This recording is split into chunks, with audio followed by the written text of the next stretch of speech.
আসসালামু আলাইকুম। চাকরির প্রস্তুতির ক্ষেত্রে ভোকাবুলারি একটা বেশ গুরুত্বপূর্ণ ভূমিকা রাখে। আর এই ভোকাবুলারিগুলো সাধারণত কোনো কৌশল দিয়ে মনে রাখা ছাড়া বা টানা মুখস্থ করা ছাড়া আর কোনো ওয়ে নাই।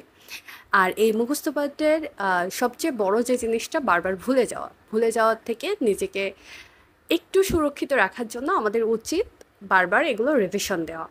তো আমাদের ভোকাবুলারির ভিতরে যে টপিকগুলো থাকে সিনোনিম, অ্যান্টোনিম, তারপরে অ্যানালজি, এরপরে অনার্ড সাবস্টিটিউশন, এরপরে হচ্ছে ফ্রেজ অন ইডিয়াম, এই টাইপের যে টপিকগুলো এগুলো থাকে। তো আমরা অনার্ড সাবস্টিটিউশনের যে প্রিভিয়াস ইয়ারগুলোতে 513টা কোশ্চেন আসছে, আমরা এগুলো পড়বো। আচ্ছা, 513টা এটা সংখ্যা দেখে ঘাবড়ানোর বা ভয় পাওয়ার কোনো দরকার নেই।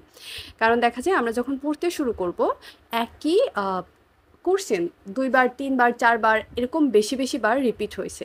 তো সেই ক্ষেত্রে যে সংখ্যা দেখে আমাদের ভয় পাওয়ার মতো কোনো কারণ এখানে নাই। তো শুরু করি আমাদের পড়াশোনা। আমরা এখানে 513টা কোশ্চেন এক ক্লাসে যেহেতু পসিবল হবে না, আমরা চেষ্টা করব 50টা বা 100টা করে এভাবে সিরিয়াল ওয়াইজ ক্লাসগুলো আপলোড করার। পরপর ক্লাসগুলো দেখে নেবেন, আশা করি সবগুলো কোশ্চেন সলভ হয়ে যাবে। আর প্রিভিয়াস ইয়ারের কোশ্চেনগুলো একবার যখন সলভ হয়ে যায় তখন মোটামুটি একটা আইডিয়া চলে আসে যে ও আচ্ছা এইগুলো আসতে পারে, এইগুলো আসবে না, দেখেই আইডেন্টিফাই করতে পারবেন। আচ্ছা, এটা হয়তো বা ইম্পর্টেন্ট, অথবা এটা আমাকে ছেড়ে দিলে কোনো ধরনের প্যারাই পড়তে হবে না। চলুন, প্রথম যে কোশ্চেনটা আছে, if A substance is cohesive it tends to, cohesive means হচ্ছে দৃঢ়ভাবে একত্রে লেগে থাকা। তাহলে আমাদের অপশনগুলোর ভিতরে দেখতে পাচ্ছি স্টিক টুগেদার। স্টিক টুগেদার মানে একত্রে লেগে থাকা। তাহলে কোহেসিভ হচ্ছে একত্রে লেগে থাকা। আমাদের প্রথম যে অপশনটা আছে রিটেইন হিট, তাপ অব্যাহত রাখা। 2 নাম্বারটা আছে bend without too much difficulty, অর্থাৎ খুব বেশি কাঠিন্য ছাড়াই বাঁকা হয়ে যাওয়া। যেমন আমরা যদি কোনো প্লাস্টিকে টেম্পারেচার দেই তাহলে ওটা যেই টেম্পারেচার পায় তখন ওটা একটু হাত করলে ওটা খুব সহজে বেঁকে যাবে। স্টিক টুগেদার একাত্তরে লেগে থাকা। ব্রেক ইজিলি হচ্ছে সহজেই ভেঙে যাওয়া। অর্থাৎ আমাদের মোটামুটি দেখতে পাচ্ছি যতগুলো অপশন আছে স্টিক টুগেদারটা রাইট ফর দ্য আনসার। এখন আমরা 2 নাম্বারটা দেখি, one who deal in the court. Court deal শব্দগুলো দেখেই মনে হতে পারে অ্যাডভোকেট। নো, অ্যাডভোকেট না, অ্যামিকাস কিউরি।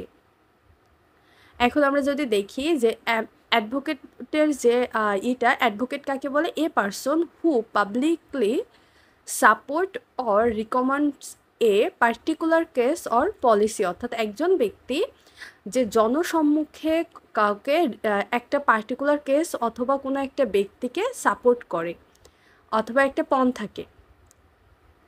প্রসিকিউটর কি, a person specially a public official who institute legal proceeding against someone. Amicus curiae কি, who deal in court. Amnesty কি, an official pardon who for people who have been convicted of political offense। তাহলে amnesty কি, an official pardon for people who have been convicted of political offence. On who is not easily placed by anything. আমাদের মধ্যে অনেকেই আছে মানে সে সহজেই সন্তুষ্ট হতেছে না, খুঁতখুঁতে কিছুটা স্বভাব আছে। এই ধরনের পার্সনদেরকে আমরা এক কথায় বাংলায় বলি খুঁতখুঁতে, ইংলিশে হবে কি ফ্যাস্টিডিয়াস। এই ফ্যাস্টিডিয়াসের আমরা যদি এলাবোরেশনটা একটু দেখি, a fastidious person is one who is not pleased by anything beside this an unmarried girl or young man is called maiden, যেটা আমাদের 2 নম্বর অপশনে ছিল। এবং আরেকটা যদি দেখি মডার্নটা কি, relating to the present or recent times as opposed to the remote past. অর্থাৎ হচ্ছে বর্তমানকে বা রিসেন্ট সময়কে ধারণ করবে এবং পুরাতন কিছুকে যে পিছনে ফেলে আসবে, এই ধরনের পার্সনকে বলা হয় মডার্ন। এরপরে আসি আমি দেখি মেডিয়েভেলকে relating to the middle age, অর্থাৎ হচ্ছে মধ্যবর্তী যে বয়স, এই ধরনের পার্সনকে বলা হয় কি মিডিয়েভেল। স্টাডি অফ ল্যাঙ্গুয়েজ, ভাষায় পড়ে যারা তাদেরকে বলা হয় ওই বিষয়টাকে বলা হয় ফিলোলজি। ফিলোসফি হচ্ছে যারা আহ, দর্শন নিয়ে পড়াশোনা করে তাদেরকে ওই ফিলোসফি দর্শনের বিষয়টাকে বলা হয় ফিলোসফি আর তাদেরকে বলা হয় ফিলোসফার। আর যারা হচ্ছে ভাষা নিয়ে পড়াশোনা করে তাদের বলা হয় philology. A government by one man is autocracy অর্থাৎ হচ্ছে স্বৈরশাসক। The way beside them dance from I wandered lonely as cloud as an example of, এটা যেহেতু অনার সাবস্টিটিউশনের ভিতরে না, তারপরেও এখানে যদি আমরা একটু দেখি যে এখানে একটা বস্তুকে I wandered lonely as cloud, বস্তুকে একটা অবস্তুবাচক জিনিসের সঙ্গে অর্থাৎ হচ্ছে মেঘের সঙ্গে তুলনা করা হচ্ছে। এই ধরনের জিনিসগুলোকে, এই ধরনের তুলনাকে বলা হয় পার্সনিফিকেশন। যেমন আমি যদি বলি যে তার মন পানির মতো সরল, তাহলে এই যে মনকে পানির মতো সরল তুলনা করা হচ্ছে, এটাও personification. The profession of teaching pedagogy pedagogy if the profession of teaching is pedagogy, someone who is capricious is known for sudden change in attitude or behavior। আমরা যেটাকে হচ্ছে সাফারি টাইপের, মানে হঠাৎ করে চেঞ্জ হয়ে যাওয়া এবং হচ্ছে অ্যাটিটিউড আচরণ ভীষণ রকম বাজে হয়ে যাওয়া এমন। A man whose wife has died is called widowed. আর যদি হাজব্যান্ড মারা যায় তাহলে তখন ওয়াইফকে বলা হয় উইডো, বাট হাজব্যান্ডকে বলা হবে উইডোড। An extra message added the end of the letter after it is signed is called postscript। অর্থাৎ কোনো একটা মেসেজ যখন হচ্ছে নতুন করে যোগ করা, সিগনেচার করার পরে কোনো একটা মেসেজ যোগ করা, এটাকে বলা হয় postscription. Hospitable treat the sick, hospitals treat the sick অর্থাৎ হচ্ছে হসপিটাল যারা অসুস্থ আছে তাদেরকে সেবা করে। When we want to mean a government by the richest class we use the term. When we want to mean a government, যখন আমরা চাই একটা সরকার, by the richest class we use the term, আমরা তখন মানে টার্ম হিসেবে কি ব্যবহার করতে পারি? Plutocracy. Plutocracy. The French refers to the French people. The French বলতে যদি বোঝায়, যদি ফ্রেঞ্চ বলতো ভাষার পূর্বে দা বসে না, বাট জাতির পূর্বে তখন হচ্ছে দা বসবে।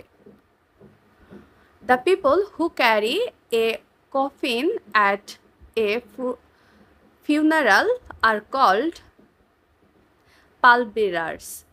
অর্থাৎ হচ্ছে যে কফিন বহন করে বা শবযাত্রী নিয়ে যায় তাদেরকে বলা হয় পাল বিয়ারার্স। আমরা এখানে বাকি যে অর্থগুলো আছে সেগুলো যদি একটু পড়ে ফেলি, আন্ডারটেকার্স অর্থাৎ হচ্ছে মুদ্রা ফরাস, আন্ডারটেকার্স মুদ্রা ফরাস, সাপোর্টার্স সমর্থক বৃন্দ, এবং মোয়ার্নার অর্থাৎ হচ্ছে যারা শোক করে, মারা যাওয়ার পরে যারা কান্নাকাটি করে তাদেরকে বলা হচ্ছে মোয়ার্নার। বাট যারা ওই মুর্দাটাকে নিয়ে যায় বা ওই কফিনটাকে বয়ে নিয়ে যায় তাদেরকে বলা হয় pall bearers. The south pole is located in the antarctic. South pole অর্থ হচ্ছে দক্ষিণ প্রান্ত অবস্থিত অ্যান্টার্কটিকে। আমরা যদি আমাদের সবসময় যেটা যে আমরা জানি যে মানচিত্র যখন অঙ্কন করা হয় মানচিত্রের নিচের অঞ্চলটাকে দক্ষিণ অঞ্চল বলা হয়, তাহলে আর আমাদের মানচিত্রের নিচের অঞ্চলে আছে অ্যান্টার্কটিকা মহাদেশ, তাই সাউথ পোল অ্যান্টার্কটিকে অবস্থিত। A person who write about his own life writers own life write, তাকে বলা হয় অ্যান অটোবায়োগ্রাফি। বাট যখন একজন ব্যক্তি অন্যজনের জীবনী লেখে সেটাকে বলা হয় বায়োগ্রাফি, বাট নিজের জীবনে লিখলে সেটাকে বলা হবে autobiography. A person who write about his own life writers an autobiography. If you want to concrete proofed we are looking for clear evidence. If you want to concrete proof, if we want to concrete proof অর্থাৎ হচ্ছে যদি concrete বলতে কি একেবারে নিখাত, একদম তার ভিতরে নিখাত প্রমাণ চায়, তবে আমাদের খোঁজা উচিত, কি খোঁজা উচিত? ক্লিয়ার এভিডেন্স অর্থাৎ হচ্ছে একেবারে স্বচ্ছ প্রমাণ। এ person who writes about his own life rights autobiography. আমি একেবারে ক্লাসের প্রথমেই বলছিলাম যে 513টা সংখ্যা দেখে ভয় পাওয়ার দরকার নেই, অলরেডি একটা কোশ্চেন 3বার রিপিট হয়ে গেছে। A pilgrim is a person who undertake journey to a holy place, অর্থাৎ পিলগ্রিম বলতে বোঝায় হচ্ছে তীর্থযাত্রী। তো যারা পবিত্র স্থানের জন্য যাত্রা করে তাদেরকে বলা হয় হচ্ছে pilgrim. Many Iceland make up and archipelago.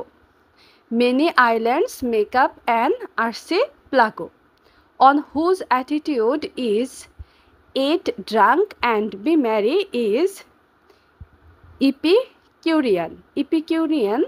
Epicurean means হচ্ছে বিলাসপ্রিয় বা হচ্ছে তার নিজের জীবন নিয়ে সবসময় আনন্দ ফুর্তিতে মেতে থাকবে এমন ব্যক্তি। মানে খাও দাও এবং বিয়ে করো, নিজের মতো ঘুরে বেড়াও, এমন যে যার এক্সট্রা কোনো টেনশন নেই, তাহলে এমন ধরনের ব্যক্তিকে বলা হয় এপিকিউরিয়ান। এপিকিউরিয়ান মিন্স বিলাসপ্রিয় কিংবা রুচিবাগীশ বা দৈহিক সুখ ভোগী। বাকি যে আমাদের আরও 4টা অপশন দেওয়া আছে, যেমন আমাদের প্রথম যেটা আছে ম্যাটেরিয়ালিস্টিক, অর্থাৎ হচ্ছে জড়বাদী বা প্রকৃতিবাদী, অর্থাৎ সে সবসময় হচ্ছে বাস্তব চিন্তা করতে পছন্দ করে। এরপরে হচ্ছে সাইনিক হচ্ছে সিদ্ধান্বেষী লোক, সবসময় খুঁতখুঁতে কিছু না কিছু খুঁজতেই থাকে যে এখানে সমস্যা আছে ওখানে সমস্যা আছে। আর স্টোইক হচ্ছে নির্বিকার বা বিষয় বিমুখ। তাহলে ম্যাটেরিয়ালিস্টিক জড়বাদী বা প্রকৃতিবাদী, ইপিকুইরিয়ান বিলাসপ্রিয় বা রুচিবাগী বা দৈহিক সুখভোগী, সাইনিক সিদ্ধান্বেষী, স্টোইক নির্বিকার বা বিষয় বিমুখ। A person who writes and edits dictionary is call lexicographer, অর্থাৎ হচ্ছে যিনি ডিকশনারি লেখেন বা ডিকশনারি ছাপানোর কাজ করেন তাকে বলা হয় হচ্ছে লেক্সিকোগ্রাফার। বাট কোনো স্থানের বিবরণ যিনি লেখেন তাকে বলা হয় হচ্ছে টোপোগ্রাফার। যিনি ছাপানোর কাজ করেন তাকে বলা হয় লাইটোগ্রাফার বা লিটোগ্রাফার। আর যিনি অভিধান রচনা করেন তাকে বলা হয় লেক্সিকোগ্রাফার। ফার্স্ট লেক্সিকোগ্রাফার হচ্ছে স্যামুয়েল জনসন, অর্থাৎ হচ্ছে তিনি প্রথমেই এই ডিকশনারি রচনা করেন। স্যামুয়েল জনসনের আগে সম্ভবত কেউ ডিকশনারি রচনা করেননি। A speech full of too many words is a verbose speech, অর্থাৎ এক শব্দবহুল বক্তৃতাকে বলা হয় হচ্ছে verbose speech. The word equivocation refers to contradictory thing in the same statement, অর্থাৎ হচ্ছে দুই ধরনের যখন কোনো বাক্যে একই সঙ্গে দুই ধরনের দুটি অর্থ বোঝায়, কনফিউশন তৈরি করে, এই ধরনের শব্দগুলোকে বলা হয় ইকুইভেশন। যেমন আমাদের বাংলার ক্ষেত্রে দেখা যায় যে সম উচ্চারিত শব্দের ভিন্ন অর্থ, এই ধরনের একটা টপিক আছে। তো ওইখানে উচ্চারণ হচ্ছে একই, বাট অর্থগুলো যখন ভিন্ন ভিন্ন হচ্ছে, এই ধরনের শব্দগুলোকে আমরা ইংরেজিতে বলবো হচ্ছে equivocation. Person who writes about his own life, extra 4বার চলে আসছে autobiography. A person living wholly or principally on vegetable is called vegetarian. The doctor who treats heart patient is called cardiologist. আচ্ছা, ইউরোলজিস্ট হচ্ছে যিনি মূত্ররোগ বিশেষজ্ঞ, pathologist রোগতত্ত্ববিদ এবং neurologist হচ্ছে স্নায়ু রোগ বিশেষজ্ঞ। Youth like summer mourn can be an example of simile. Like এবং অ্যাজ এটা দিয়ে যদি তুলনা করা হয়, ইয়ত অর্থাৎ হচ্ছে যৌবনকে তুলনা করা হয়েছে কার সঙ্গে? সামার মরণের সঙ্গে। তো এই ধরনের এই সামার মরণ হচ্ছে বসন্ত, হ্যাঁ। তো এই ধরনের যদি তুলনা করা হয় অ্যাজ, লাইক এবং সাস এগুলো দিয়ে, তাহলে সেটাকে বলা হয় হচ্ছে সিমিলি, যেটা আমাদের ফার্স্ট পেপারে অনার্স সাবস্টিটিউশনের ভিতরে কিন্তু এটা আসার কথা না, তারপরে চলে আসলে। Too many cooks spoil the broth, অর্থাৎ হচ্ছে আমাদের বাংলায় একটা কথা আছে যে অধিক সন্ন্যাসীতে গাজন নষ্ট, মানে অর্থাৎ প্রয়োজনের অতিরিক্ত যখন কোনো ব্যক্তি কোথাও যায় তখন সেই জিনিসটা কী হয়, পারফেক্টলি হয় না। তা স্পয়েল হচ্ছে নষ্ট করা। Too many cooks spoil the broth, অর্থাৎ হচ্ছে অধিক সন্ন্যাসীতে গাজন নষ্ট, এটা একটা প্রবাদ বাক্য। The fire started to spread at 9 p.m. অর্থাৎ 9:30 আগুন ছড়িয়ে পড়েছিল। The fire started to spare at 9 p.m. Millennium is a period of 1000 ইয়ার। আচ্ছা, এখানে মিলেনিয়াম কত বছরের সমষ্টি, এটা যতটা না গুরুত্বপূর্ণ তার থেকে গুরুত্বপূর্ণ এর স্পেলিংটা।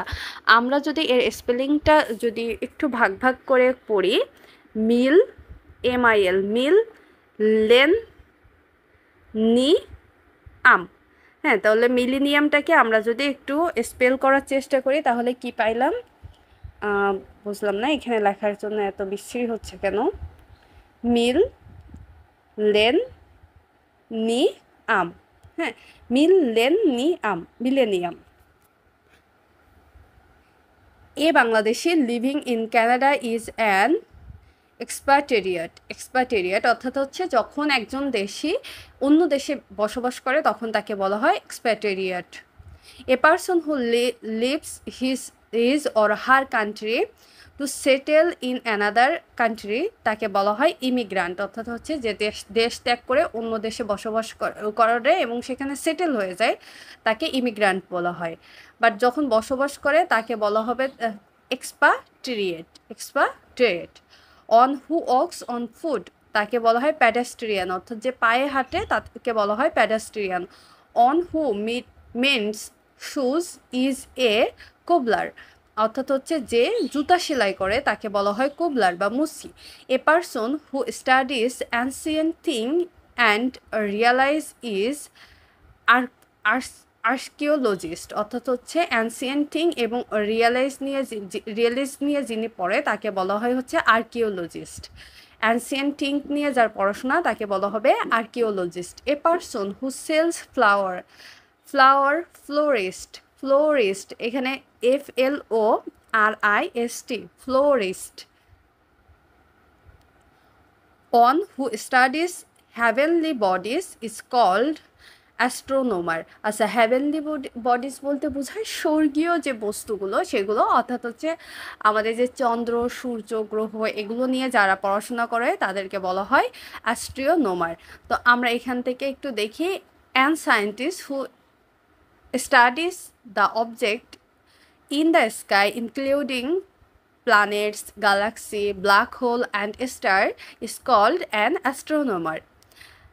A person who uses astrology to tell others about their character and predict their future তাকেও বলা হয় অ্যাস্ট্রোলজার অর্থাৎ হচ্ছে যে পার্সন অন্য কারোর চরিত্র এবং তাদের ফিউচারে কি ঘটতে পারে এই সম্পর্কে যিনি বলে তাকে বলা হয় অ্যাস্ট্রোলজার বা জ্যোতিষী। আর অ্যাস্ট্রোনমার হচ্ছে জ্যোতির্বিদ। এ পার্সন হু প্র্যাকটিস পালমিস্ট্রি তাকে বলা হয় প্লামিস্ট। যিনি পালমিস্ট্রি প্র্যাকটিস করে তাকে বলা হয় প্লামিস্ট। এ প্রডিউসার অফ উইনকে বলা হয় ভিনটিনার। এ প্রডিউসার অফ উইন তাকে বলা হয় ভিনটিনার। এ philanthropist is someone who is rich and help the poor and needy অর্থাৎ যে হচ্ছে সহযোগী যার অনেক সে নিজে ধনী এবং সে কী করে গরিব এবং যাদের প্রয়োজন তাদেরকে সহযোগী করে এমন ব্যক্তিকে বলা হয় philanthropist. A philanthropist is one who helps the poor and those in need of money. A person who eats human flesh is cannibal. A person who eats human flesh is cannibal. Besides this, an animal that feeds other animal is carnivore. অর্থাৎ হচ্ছে হিউম্যানের মাংস যারা খায় তাদেরকে বলা হয় ক্যানিবল, আর but অন্য প্রাণীর মাংস যারা খায় তাদেরকে বলা হয় কার্নিভোর। আমরা কিন্তু কার্নিভোরের আওতাভুক্ত কারণ আমরা মাংস খেয়ে থাকি। A cobbler who also known as a shoemaker or cordiner repairs restore footwear. A person who draws a produces maps is called cartographer অর্থাৎ যে হচ্ছে মানচিত্র আঁকে অথবা মানচিত্র তৈরি করে তাকে বলা হয় cartographer. What is the single word for a hater of mankind? A hater of mankind is called misanthrope. মিসান্থ্রোপ অর্থাৎ যে মানব জাতিকে ঘৃণা করে। অনেকেই আছে যে সে মানব জন্মকে ঘৃণা করে, মানব জাতিকেই ঘৃণা করে, এমন ব্যক্তিগুলোকে বলা হয় মিসান্থ্রোপি বা মিসান্থ্রোপ। মিসান্থ্রোপি হচ্ছে ওই আচরণটাকে বোঝায়। Misanthropy is general hated, dislike or distract of human species, human behavior or human nature. A misanthropist or misanthrope is someone who holds such a views of feeling. A sadist is one who gets pleasure from hunting after others. A sadist অর্থাৎ হচ্ছে স্যাডিস বলতে এমন ব্যক্তিকে বোঝায় যে হান্টিং শিকার করে বা অন্যদের শিকার করে নিজে প্লেজার অনুভব করে, আনন্দ অনুভব করে, এমন ব্যক্তিকে বলা হয় স্যাডিস্ট।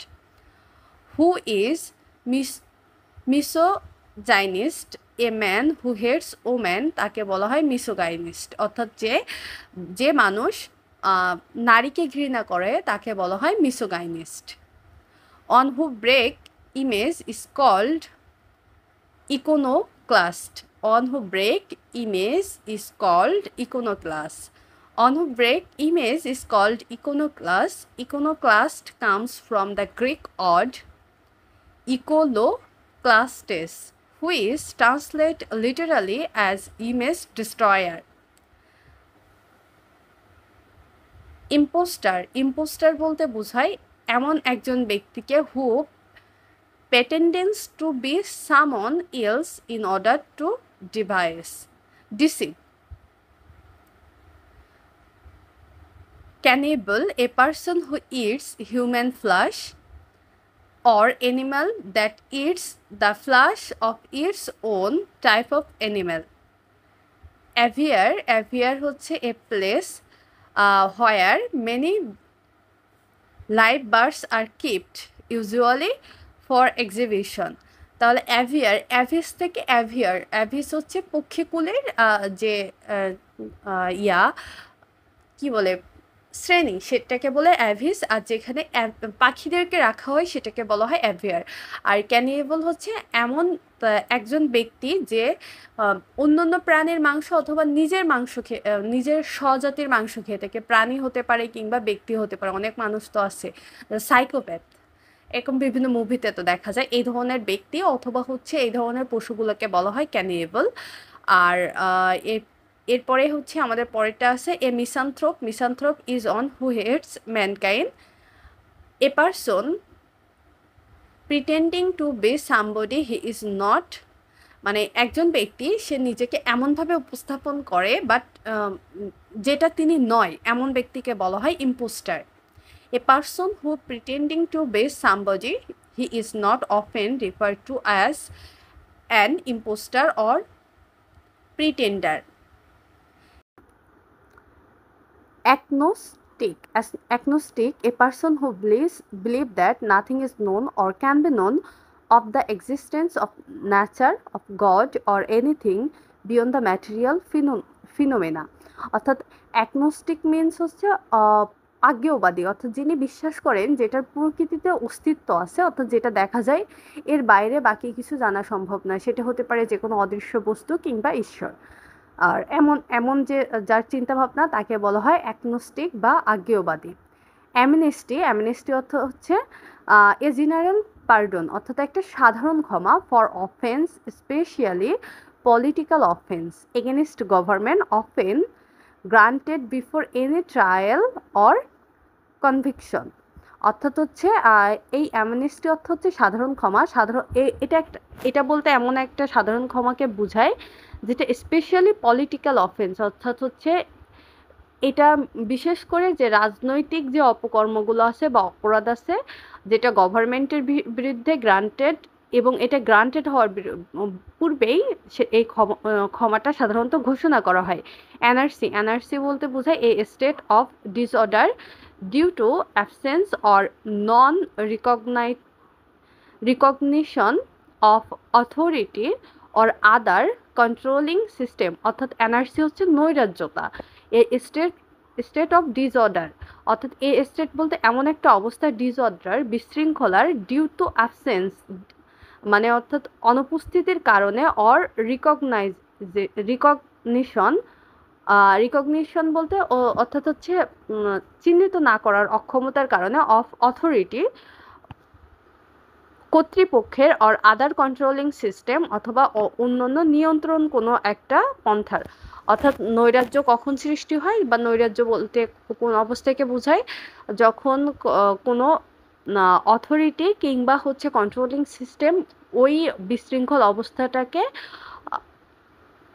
করতে পারে না, রিকগনাইজ করতে পারে না, অথবা সেটার কোনো সমাধান করতে পারে না, বিশৃঙ্খলিত অবস্থায় থাকে। এই ধরনের অবস্থাকে বলা হয় এনআরসি বা নৈরাজ্য।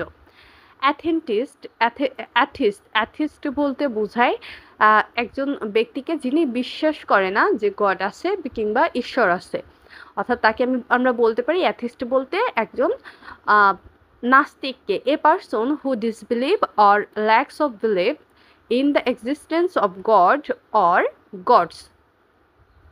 Autobiography, an account of a person life written by that person, অর্থাৎ হচ্ছে অটোবায়োগ্রাফি আত্মজীবনীমূলক গ্রন্থ যেটা সে নিজেই লিখে থাকে। Bio বিবলিওফিলি A person who collects or has a great love of books, অর্থাৎ হচ্ছে বিবলিওফিলি বলতে বোঝায় এমন একজন ব্যক্তিকে যিনি অনেক বই সংগ্রহ করেন এবং বইগুলো তার পড়তে ভালো লাগে, কিংবা হচ্ছে তিনি প্রচণ্ড বই প্রেমী একজন ব্যক্তি। ক্যানিভোরি বলতে বোঝায় এমন ব্যক্তি, এক ধরনের প্রাণীকে বা জন্তুকে যারা মূলত মাংস খায়, মাংসাশী প্রাণী। ক্যাটাস্ট্রোফ, অ্যান ইভেন্ট বা casting great sudden damage, suffering or a disaster, অর্থাৎ হচ্ছে an event causing great or sudden damage, অর্থাৎ এমন একটা ঘটনা যেটা হঠাৎ করে ঘটে অথবা ভোগান্তির কারণ হয়ে দাঁড়ায়, অথবা আমরা যদি সহজ বাংলায় বলি এ ডিজাস্টার, অর্থাৎ হচ্ছে বিপর্যয়। তাহলে ক্যাটাস্ট্রফি বলতে বোঝায় এ ডিজাস্টার বা একটা বিপর্যয়।